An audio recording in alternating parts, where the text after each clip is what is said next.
Is there any newcomer? It's your first day? Okay. Your name, please? Rehan? Rehan Ali. From where? Badnan.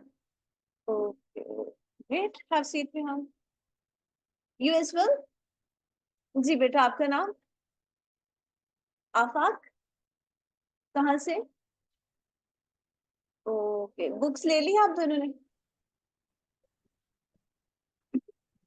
चलिए, आप books ले लें तो फिर कल इंशाल्लाह आपसे पैटर्न वगैरह सब कुछ डिस्कस कर लूंगी। अभी जैसे हम चल रहे हैं उसी को ही आप यहीं से कंटिन्यू करें।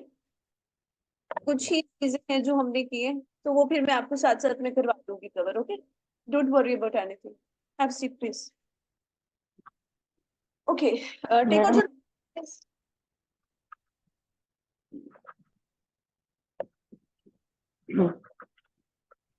यस जी बेटा, मैं अभी काम चल आपका लेटर फॉर्मेट जो आपको होमवर्क में दिया हुआ था स्टूडेंट्स के, दैट्स व्हाई आपको आवाज नहीं आ रही।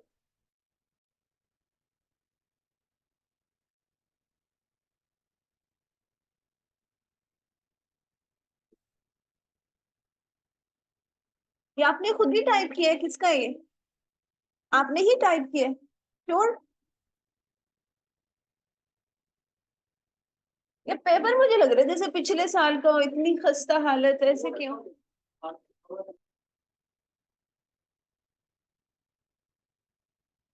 क्या पढ़ा रहे हैं भाई? क्या बता रहे हैं? ओके, एनी हाउ, अभी जो आपका क्वेश्चन चल रहा है that is letter writing, right? Letter writing आपके एग्जाम में it's gonna be the second question, I think so. Letter writing के कितने मार्क्स हैं? 20 मार्क्स है। और आपके एग्जाम में दो क्वेश्चन है, दो चीजें हैं। एक या तो राइटिंग का क्वेश्चन आ सकता है या फिर मेमो राइटिंग का क्वेश्चन आ जाता है। चॉइस नहीं होती है, इनमें से कोई भी एक क्वेश्चन आपके एग्जाम में आ जाता है। कंपल्सरी क्वेश्चन है, या तो लेटर राइटिंग आ जाएगा या मेमो राइटिंग आ जाएगा। 70-30 और 80-20% है। Most of the time letter writing आता है, कभी कभार मेमो राइटिंग का क्वेश्चन भी आ जाता है। लेटर अभी तक जो हमने पढ़ा है सिर्फ और सिर्फ हमने क्लासिफिकेशन की है, इसकी टाइप्स हमने पढ़ी है कि लेटर राइटिंग की कौन कौन सी टाइप्स होती हैं। जिसमें बस फटाफट एक रिव्यू है, आप लोग मुझे बताते जाएंगे। सेल्स लेटर क्या होता है? ऑर्गेनाइजेशन या कंपनी कस्टमर्स को लिखती है as an advertisement of their products, ठीक है। ऑर्डर लेटर क्या होता है? ऑर्डर लेटर जब उन्होंने कोई चीज सेलेक्ट कर लिए, चूज कर लिए, कुछ बाय करनी है कोई भी प्रोडक्ट, तो वो ऑर्डर लेटर लिखेंगे। फाइन। Complain letter? ओके। अब वो जो सेल्स लेटर था या जो एडवर्टीजमेंट थी उससे इम्प्रेस होकर 10% 20% कुछ लोगों ने कुछ प्रोडक्ट्स जो है वो ऑर्डर कर दिए। दोज प्रोडक्ट्स, उसमें अगर कोई फॉल्ट आ जाता है, कोई इशू आ जाता है, कोई प्रॉब्लम आ जाता है जो प्रोडक्ट आप ऑर्डर करते हो, तो फिर उसके लिए आप कंपनी को कंप्लेन लेटर लिखते हैं। वो जो भी आपको इशू था उस प्रोडक्ट में, तो वो आप उसमें बताते हो कि इस प्रोडक्ट में मैंने ये वाला मॉडल, ये वाली चीज ऑर्डर की थी और जो मुझे रिसीव हुई है वो ये वाली चीज है और इसमें ये प्रॉब्लम्स आ रहे हैं, राइट? Adjustment letter?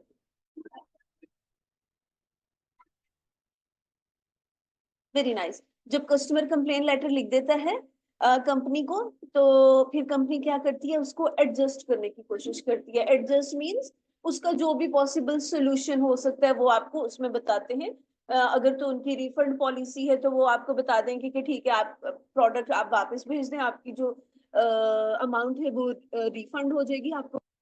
या फिर अगर आप एक्सचेंज करवाना चाह रहे हैं तो एक्सचेंज हो जाएगी, या उनकी पॉलिसी के अकॉर्डिंग अगर रिफंड करवाना है तो वो 5% 10% डिडक्ट करेंगे। जो भी पॉलिसी होगी उसके अकॉर्डिंग जो भी कोई भी एडजस्टमेंट आप वो इसमें जो है कंपनी कर सकती है। तो इसी तरह से जब अगर आपके एग्जाम में एडजस्टमेंट लेटर आ जाता है तो आप इसमें से कोई भी सिचुएशन अपने कस्टमर को दे सकते हैं। तो आप जो लेटर राइटिंग करोगे, फॉर एग्जाम्पल अगर आपके एग्जाम में एडजस्टमेंट लेटर आता है तो you are suppose to write from the side of the company. ऐसे ही है, कंपनी की तरफ से आप लिख रहे होंगे तो उसमें आप सॉरी, उसमें आप फिर कोई भी पॉसिबल एडजस्टमेंट जो भी हो सकते हैं, सॉल्यूशंस हो सकते हैं, वो आप उनको कह देंगे, right? What about the inquiry?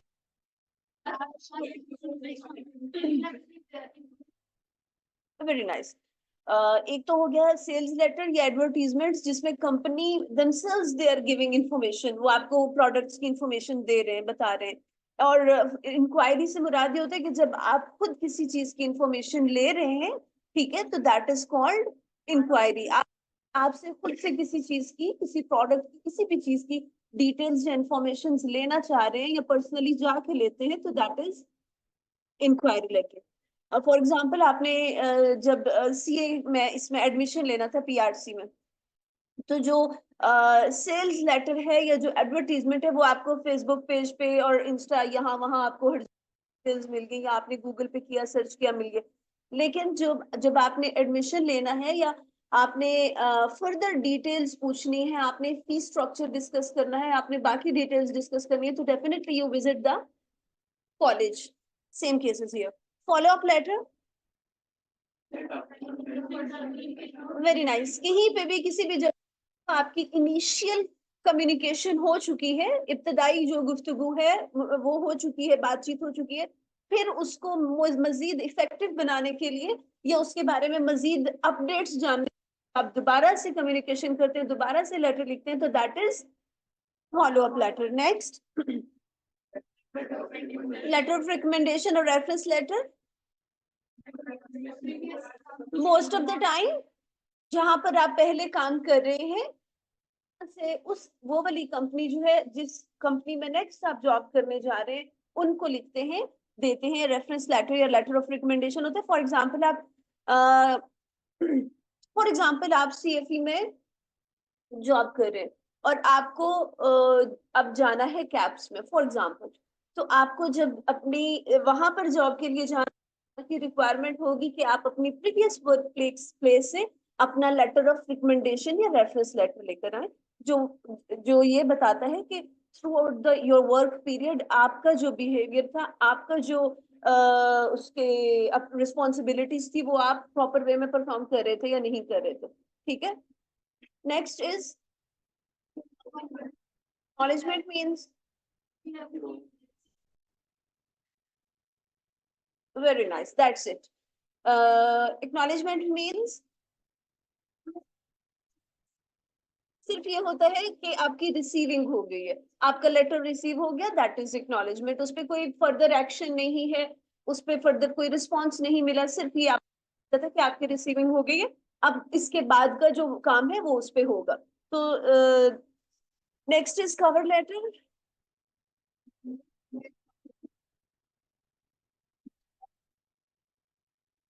ठीक, इट डिस्क्राइब्स द enclosed, जो जो उसके अंदर है या उसके साथ जो जो भी अटैचमेंट्स, ऑल दैट स्टफ। यहाँ तक हो गया, ठीक हो गया। इसके बाद लेटर के बारे में एक फर्स्ट चीज लेटर की हमने ये की थी, राइट? सेकंड चीज क्या थी? What was the second thing? अच्छा, ये रेजिग्नेशन, लेटर ऑफ रेजिग्नेशन से मुराद क्या है? when an employer resigned his job, एक जगह से जॉब उसको छोड़नी है, तो उसके लिए जो वो लेटर लिखेगा, that is resignation letter. And it depends upon the company rules policies के अकॉर्डिंग। किसी जगह पर आपको 1 मंथ बिफोर अपना रिजाइन करना होता है, किसी जगह पे आपको 3 मंथ्स बिफोर रिजाइन करना होता है अपनी जॉब छोड़ने से पहले, कहीं पर इवन आपको 6 मंथ्स बिफोर रेजिग्नेशन लेटर देना होता है, ताकि वो अपना तब तक अपना न्यू एम्प्लॉय हायर कर सके। Next is circular letter means, very nice, very nice. जब आपको किसी बहुत ह्यूज लार्ज ऑडियंस के साथ इंफॉर्मेशन शेयर करनी है, यानी एक ही स्पेसिफिक इंफॉर्मेशन है जो सारी ऑडियंस तक वही जानी है, तो that is circular letter. For example, schools में सर्कुलर्स लगते हैं, ओके उसके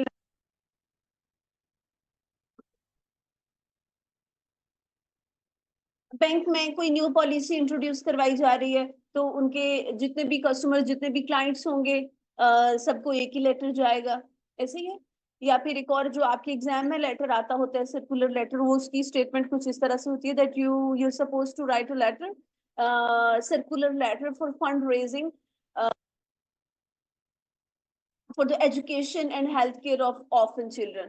तो उसमें क्या होता है कि आपने यतीम बच्चों की देखभाल के लिए और उनकी तालीम के लिए आपने फंड कलेक्ट करने हैं, तो वो आप डेफिनेटली लेटर लिख रहे हो, एक ह्यूज ऑडियंस है, चाहे वो एक सोसाइटी है, क्लब है, कोई कुछ भी है, तो एक ह्यूज सोसाइटी को आप एक ही आपने रिक्वेस्ट भेजनी है, लेटर लिखना है, तो वो सबके लिए सेम होगा सर्कुलर लेटर। उसमें हर एक इंडिविजुअल के लिए कोई डिफरेंट स्टेटमेंट नहीं होगी, कोई डिफरेंट बात, डिफरेंट रिक्वेस्ट नहीं होगी। Any how next is memorandum, memo. Day to day activities, or we can say we use for internal communication as well, और लेटर की निस्बत ये थोड़ी सी शॉर्ट फॉर्म में होती है, टू द पॉइंट होती है, डिटेल्स नहीं होती है, फॉर्मेलिटीज कम होती है। लेटर में फॉर्मेलिटी स्टेप्स ज्यादा है, इसमें इतनी फॉर्मेलिटीज नहीं है, और टू द पॉइंट होता है। ठीक है, next is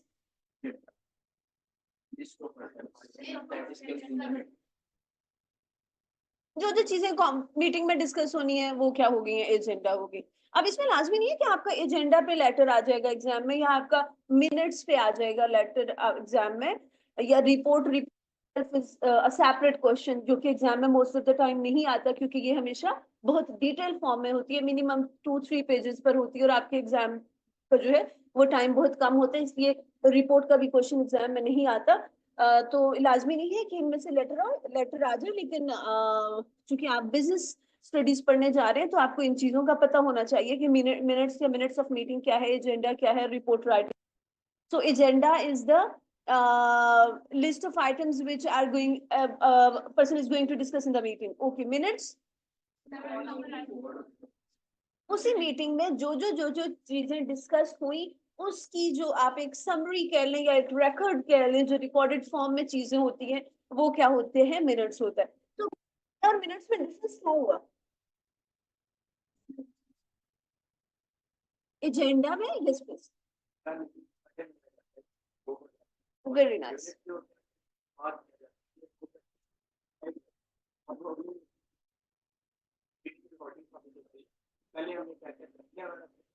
very nice, very nice. Okay, and the last thing is report.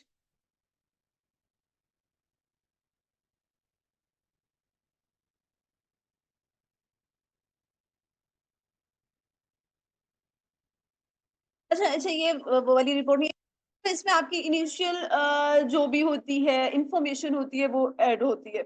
Any how,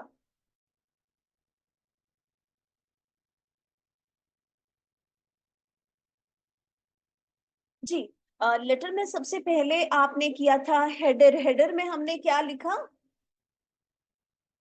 sender's address. ठीक है, सेंडर्स एड्रेस में हमने क्या डिस्कस किया था, सिर्फ सेंडर्स एड्रेस, सेंडर का नाम नहीं आएगा। अब सेंडर्स एड्रेस आपने कैसे लिखना है, चलिए साथ साथ नोट डाउन करते जाएं। एक फॉर्मेट तो आपको मैंने फॉरवर्ड कर दिया था, आपने लिख दिया था, अभी जरा नोट डाउन करें।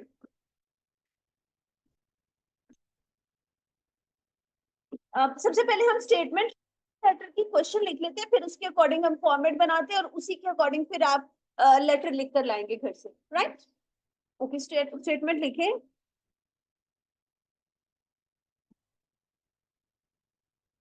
You and your grandfather visit hospital.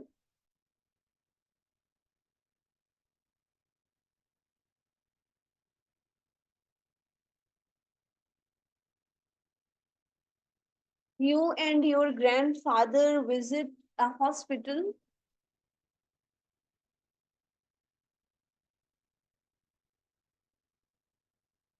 Hospital management misbehaves you.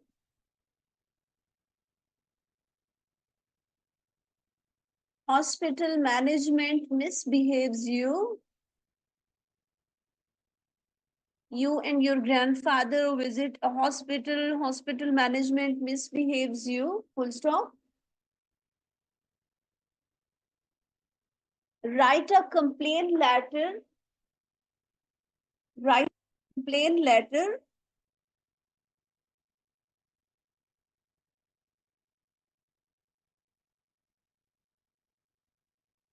to the CEO of hospital.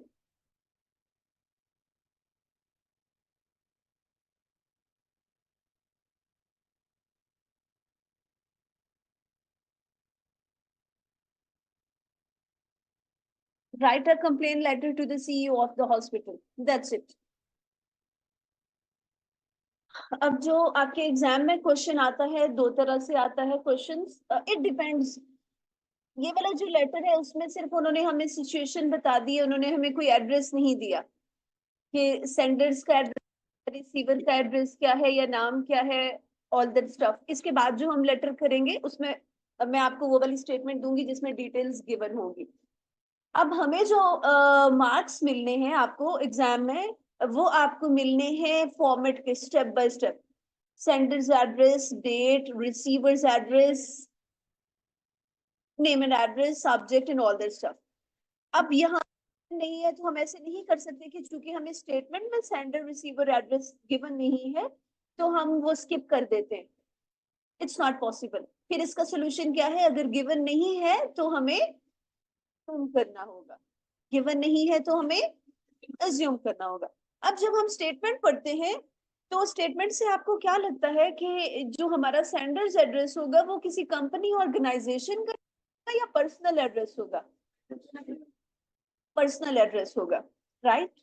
क्योंकि इंडिविजुअल हैं, दो लोग हैं जिन्होंने हॉस्पिटल विजिट किया है, तो डेफिनेटली वो कंपनी से तो बिलोंग नहीं कर रहे हैं। इसमें हम बिजनेस की बात नहीं हो रही है, उनकी पर्सनल लाइफ की बात हो रही है। तो जो सेंडर्स है वो क्या होगा? पर्सनल होगा। अब आपने ये बातें अपने जहन में रखनी है। स्टेटमेंट के मुताबिक आपने सबसे पहले ये चीज चेक करनी है कि इसमें एड्रेसेस जो है वो कौन से हमने डाले, पर्सनल एड्रेस आएगा या कंपनी का। जब आपको ये क्लियर हो गया कि इस लेटर में जो भी आपके एग्जाम में क्वेश्चन आ रहा है या टेस्ट में आ रहा है इसमें पर्सनल एड्रेस होगा, अब यहाँ पर आपने एक पर्सनल एड्रेस स्पेसिफिक कर लेना है। जैसे फॉर एग्जाम्पल हैं, सबसे पहले हाउस नंबर आता है, उसके बाद ब्लॉक आता है, उसके बाद लोकेशन आती है, राइट। फॉर एग्जाम्पल आप लिख सकते हैं हाउस नंबर 430। अब हम फॉर्मेट में लिख रहे हैं, सेंटेंस एड्रेस में लिख रहे हैं, फर्स्ट लाइन में आप लिख रहे हैं हाउस नंबर 440। आप जब घर से लेटर लेकर लाएंगे तो आप कोई भी पर्सनल एड्रेस लिख सकते हैं जो आप स्पेसिफिक कर लेंगे। जब भी आपके एग्जाम में टेस्ट में कोई भी क्वेश्चन आएगा तो पर्सनल एड्रेस आप वही लिखेंगे। इट्स नॉट कंपल्सरी कि आप किसी को फॉलो करोगे, कोई भी एड्रेस आप लिख सकते हो। अभी मैं जो आपको लिखवा रही हूँ, हाउस नंबर 440 आपने लिख लिया। अब इसके बाद किसी कॉमा की, फुल स्टॉप की जरूरत है? इस लेवल पे जो आपका आई कैप के अकॉर्डिंग जो हमारा लेटर राइटिंग का क्वेश्चन है that is punctuation based. Open punctuation based से मुराद ये है ओपन पंक्चुएशन बेस्ड से मुराद ये है कि हमें कहीं पे भी फुल स्टॉप या कॉमा लगाने की जरूरत नहीं है। कॉमा या फुल स्टॉप हम फॉर्मेट में सिर्फ और सिर्फ वहां पर यूज करेंगे जहां पर हमने दो चीजों को, फॉर एग्जाम्पल हाउस नंबर 440 हमने फर्स्ट लाइन पे लिख लिया, राइट। अब अगर ब्लॉक हम उसी के साथ लिखेंगे उसी लाइन में तो फिर हम कॉमा लगाएंगे, क्योंकि दो मुख्तलिफ चीजें तो उनको सेपरेट करने के लिए, डिस्टिंग्विश करने के लिए हमने कॉमा लगाना है। लेकिन हमने फॉर्मेट को देख के चलना है, जैसे हमारी डेट कितनी सीक्वेंस, डेट कितनी जगह ले रही है, तो उसके हम इसको जो हमारा सेंडर्स या रिसीवर्स एड्रेस है उसको हम 3 लाइनों पे लिख लेते। तो एक लाइन पे हमारा आ गया हाउस नंबर 440 430 वट एवर जो भी है, उससे नीचे वाली लाइन पे हम लिख लेंगे ब्लॉक।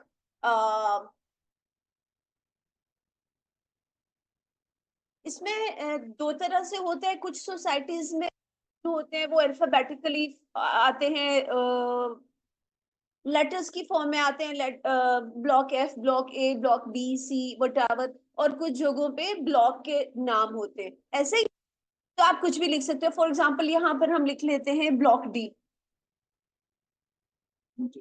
नीचे वाली लाइन पे, फर्स्ट लाइन पे हमने लिख लिया हाउस नंबर 430 वटेवर, उससे नीचे वाली लाइन पे हम लिख लेंगे ब्लॉक डी। अब चूंकि ब्लॉक डी हमारा कम स्पेस में आया है तो इसी के साथ हम लिख लें अपनी लोकेशन भी, या उससे नीचे जाएंगे लाइन पे, फाइन। अब हमने जहन में ये रखना है, अगर हमने हाउस नंबर बता दिया है, ब्लॉक बता दिया है, तो it's not gonna be enough. जो एड्रेस में है वो डिटेल में मिनिमम हमारी 3 चीजें रिक्वायर्ड है, सिटी इज ऑल्सो इम्पोर्टेंट। तो house number, block number and, for example जहां से भी, जिस भी टाउन से आप बिलोंग करते हैं, इट माइट बी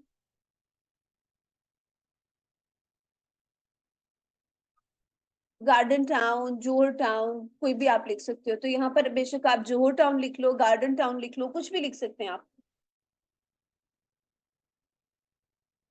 यहाँ पर आगे आप कॉमा लगा के आगे लिख।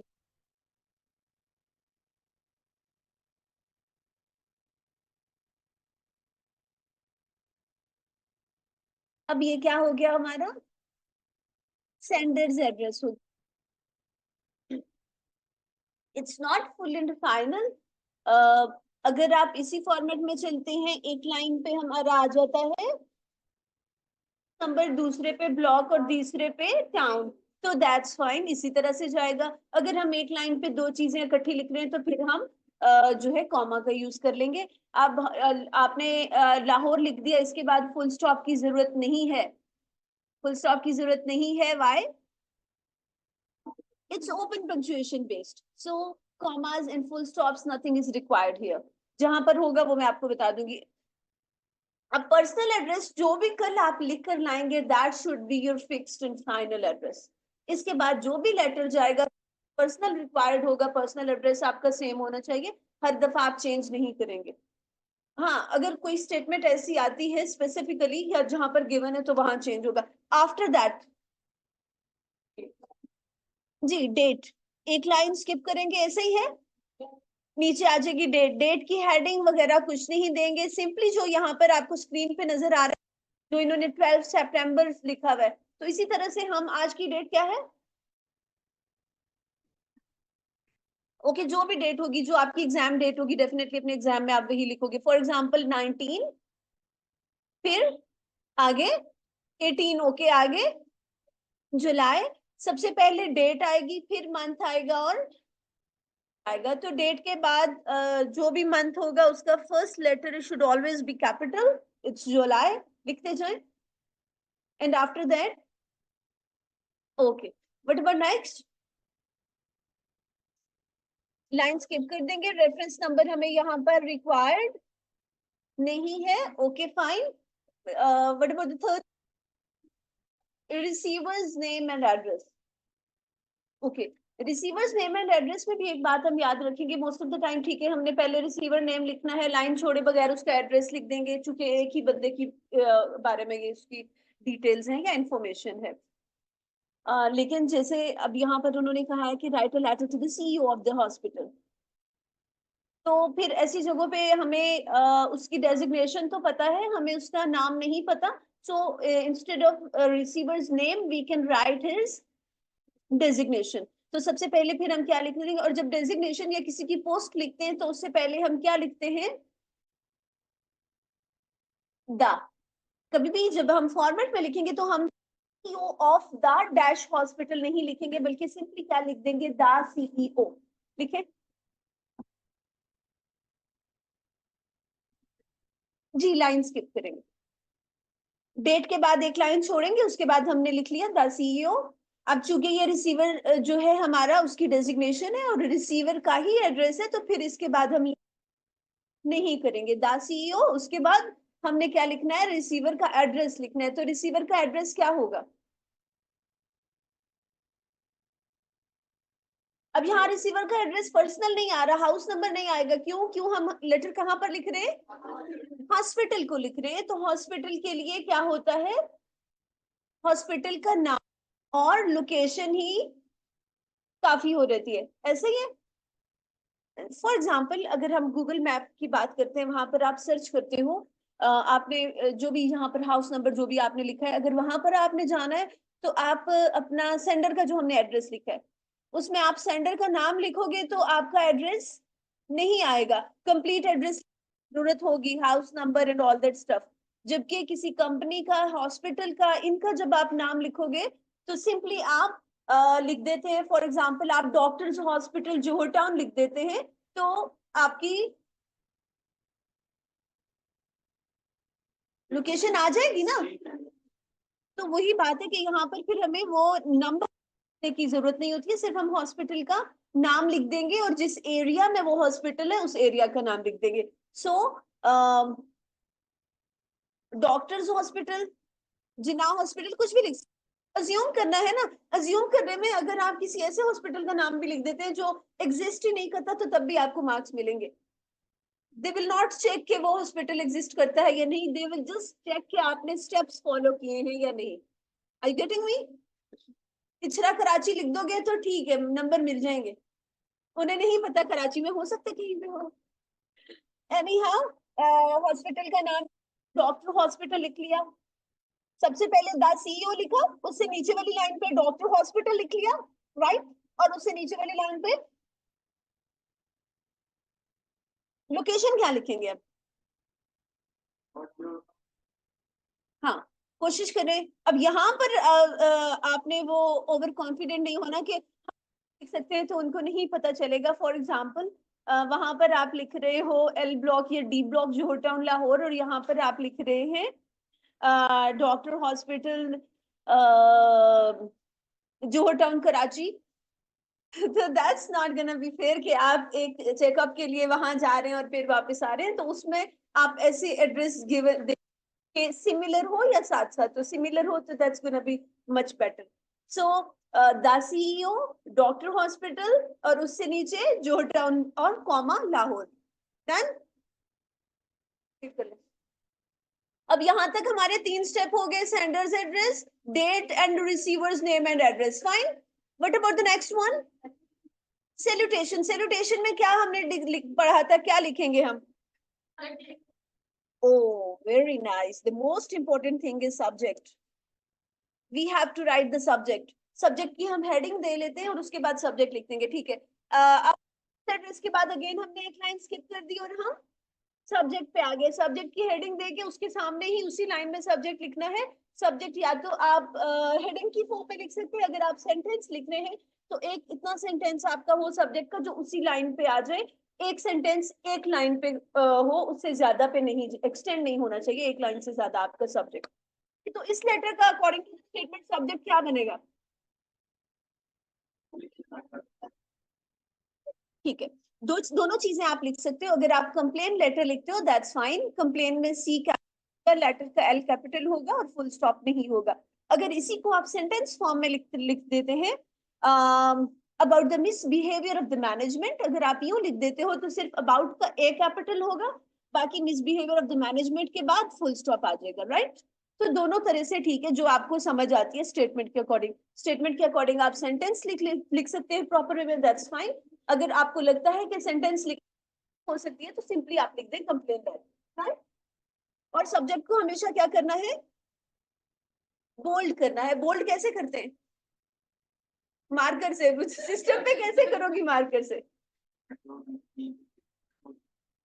कंट्रोल बी सेलेक्ट करके कंट्रोल बी करेंगे, बोल्ड हो जाएगा, फाइन।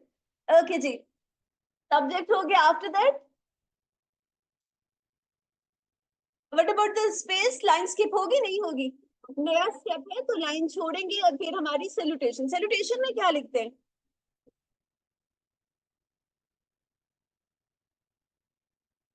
सैल्यूटेशन में भी हमने ज्यादा कंफ्यूज होने की जरूरत नहीं है।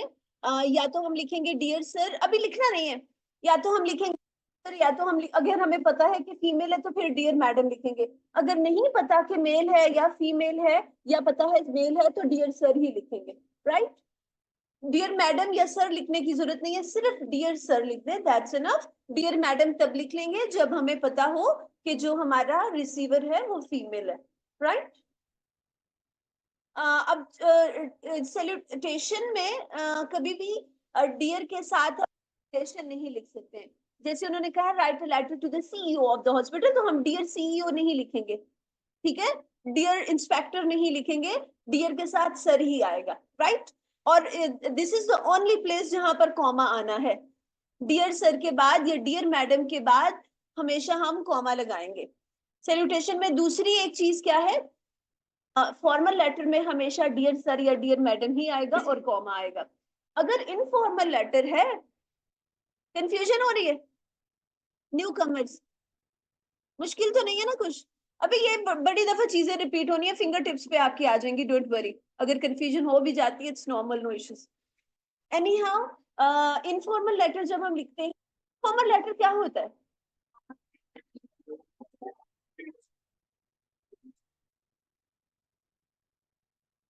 ठीक है, हम अपने रिलेटिव्स को, सिबलिंग्स, सिबलिंग्स से मुराद क्या है? बहन भाइयों को, अपने पेरेंट्स को, अपने कजन्स को, उनको लिखते हैं, रिलेटिव्स को लिखते हैं, तो वो हमारा क्या है, फॉर्मल राइटिंग आ जाती है। और इनफॉर्मल राइटिंग में दो चीजें हमारे इस फॉर्मेट में डिफरेंट होती है। एक, इनफॉर्मल राइटिंग में सब्जेक्ट नहीं लिखते, रीजन क्या है? What's the reason? अच्छा मुझे कोई एक बात बता दे, इनफॉर्मल में सब्जेक्ट क्यों नहीं लिखते या फॉर्मल में सब्जेक्ट क्यों लिखते?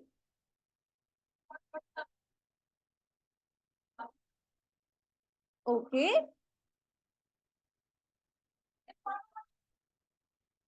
इनफॉर्मल में क्यों नहीं लिखते? अज्यूम करें आपके एग्जाम में इनफॉर्मल लेटर आ गया है,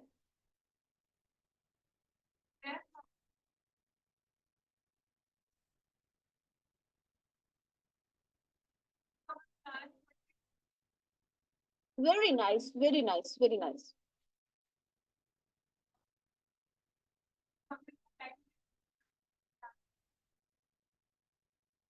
वेल डन, बिल्कुल सही कह रही है।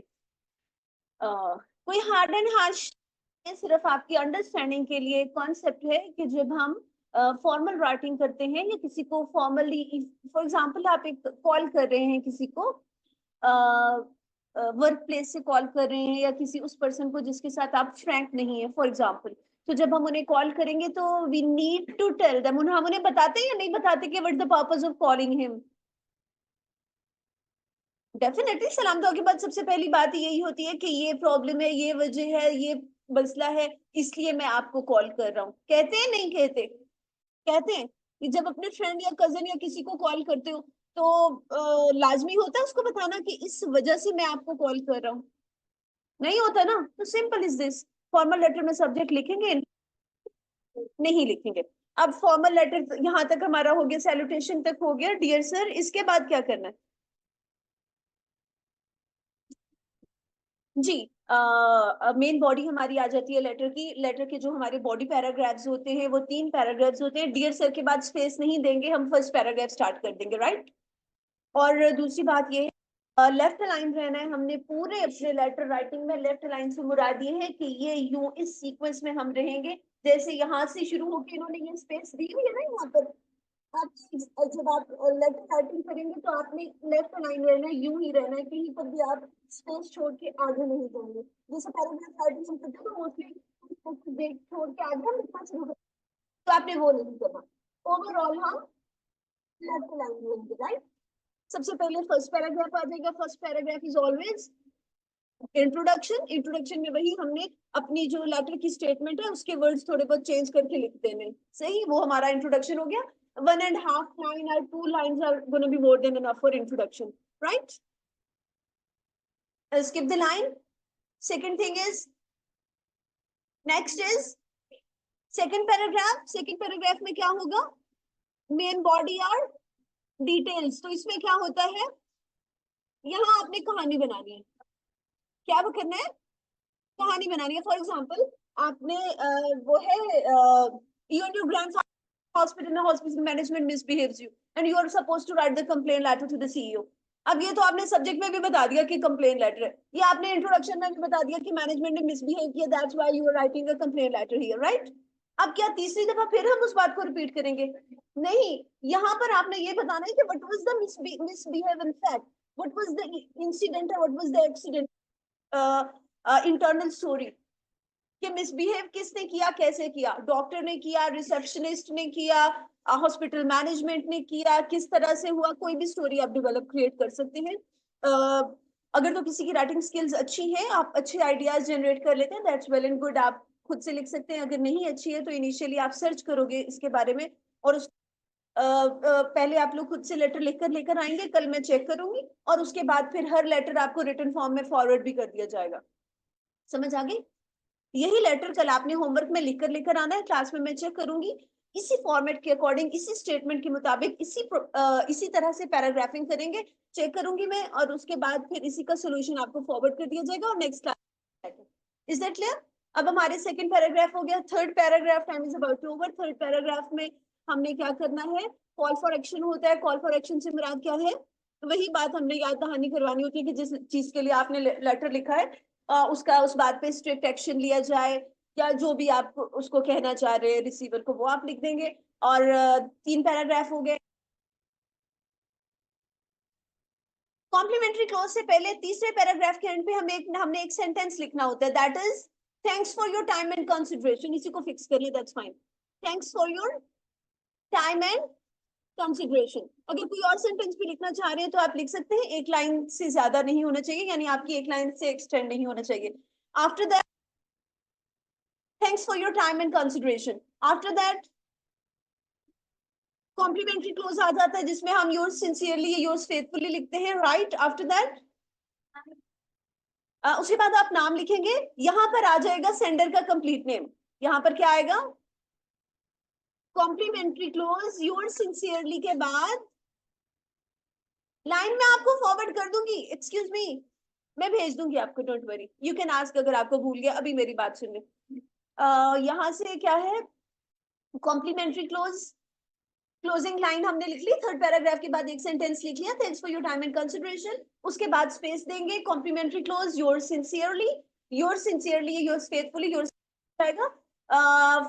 एफ जो है वो स्मॉल होगा, सिर्फ वाई कैपिटल होगा। उसके बाद नीचे वाली लाइन पे क्या होगा, एक लाइन छोड़ के आप अपना कंप्लीट नेम लिखेंगे। कंप्लीट नेम किसका आएगा?